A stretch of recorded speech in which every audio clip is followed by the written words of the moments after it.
Okay, so my Crumble's now wired up. I've got my battery pack connected with the red and the black wires, and I can see that the battery pack's turned on because the blue light is on.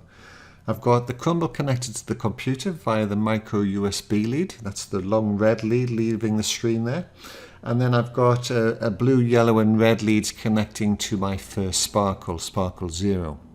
So what I've done now is I've opened up the Crumble software on my computer, and when the Crumble software opens, it shows you the basic folder, and in the basic folder is all of the bits of code that I need to complete the first task of turning that first Sparkle to red.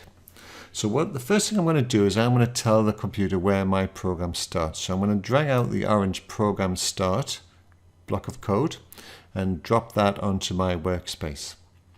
And then I'm going to look through the other bits of code there and choose the set Sparkle 0 to red, and I'm going to connect that.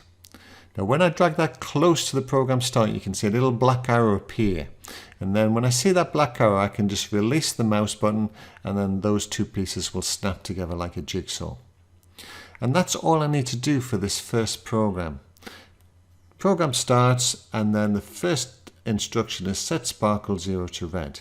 So what I need to do now is send this program to my Crumble. And to do that, I'm going to click on the little green triangle in the top of the taskbar there. So when I press that, I'll see a message in the software saying programming successful. And then if I look at my Sparkle, I can see that my Sparkle is now glowing red. So that's the first task completed.